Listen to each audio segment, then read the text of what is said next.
जरूरत से कम बोलिए। दोस्तों, आपके निकले हुए वर्ड, आपके मुंह से निकले हुए शब्द एक बार आपको संतुष्टि तो दे सकते हैं, लेकिन आपको नहीं पता कि वो आपके लिए कितने हानिकारक, कितनी बड़ी प्रॉब्लम क्रिएट कर सकते हैं। मैंने कुछ लोगों को देखा है जो गलत जगह गलत वर्ड यूज कर देते हैं और फिर उसके बाद उन्हें बहुत बड़ी मुसीबत का सामना करना पड़ जाता है। मैं आपको एक स्टोरी से समझाने की कोशिश करता हूं। 1825 में निकोलस प्रथम रूस के सिंहासन की गद्दी पर बैठा और उनके सिंहासन पर बैठते ही उनके खिलाफ विद्रोह होने लगा। ये विद्रोह कुछ उदारवादी लोग कर रहे थे जो मॉडर्नाइजेशन की मांग कर रहे थे। वे चाहते थे कि रूस में यूरोप के बाकी देशों की तरह बड़ी बड़ी फैक्ट्रीज, बिजनेस, इमारतें बने। दिसंब्रिस्ट अपराइजिंग के नाम से मशहूर इस विद्रोह का दफन करते हुए निकोलस प्रथम ने एक विद्रोही नेता कॉन्ट्रेटी-रेलेव को मृत्युदंड देने का आदेश दे दिया। जैसे ही कॉन्ट्रेटी-रेलेव को फांसी के फ्रेम पर चढ़ाया जाने लगा और उनके गले में जैसी रस्सी डाली गई और फ्रेम हटाया गया, लेकिन रेलेव रस्सी पर तो झूले, लेकिन रस्सी टूट गई और वे उनकी जान बच गई। उस तरह ऐसी घटनाओं को भगवान का इंसाफ माना जाता था। जो व्यक्ति मृत्युदंड से इस तरह से बचता था उसे आमतौर पर माफ कर दिया जाता था।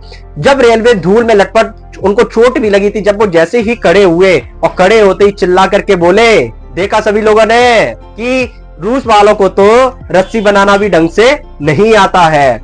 एक संदेश वाहक इस खबर को लेकर दौड़कर सम्राट के पास पहुंचे और निराशाजनक से बोले कि सम्राट, मृत्युदंड नहीं दिया जा सका। इस निराशाजनक से सम्राट जैसे ही माफीनामे पर साइन ही कर रहे थे, तभी सम्राट ने संदेश वाहक से पूछा, क्या इस दौरान कॉन्ट्रेटी-रेलेव ने कुछ कहा था? तो संदेश वाहक ने बोला, जी महाराज, उन्होंने कहा था कि रूस वालों को तो ढंग से रस्सी बनाना भी नहीं आता है। और इस बात से सम्राट क्रोध हो गए और माफीनामे को फाड़ दिया और बोला कि अगर ऐसी बात है तो हम कॉन्ट्रेटी-रेलेव को गलत साबित करके दिखाएंगे।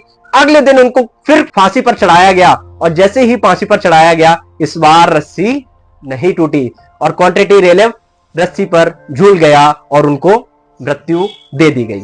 दोस्त, एक बात सबक सीख ले, अगर आपके मुंह से जो भी शब्द निकल गए उनको दोबारा नहीं लौटाया जा सकता। अपने वर्ड्स को कंट्रोल रखना एक बहुत बड़ी बात है, उनको नियंत्रण में रखना बहुत बड़ी बात है कि कब, कहां, कैसे बोलना है, बहुत बड़ी बात है। कि आपको एक बार बोलने से खुशी तो मिल सकती है, लेकिन आपको भी नहीं पता कि आपको इसकी कितनी बड़ी कीमत चुकानी पड़ सकती है।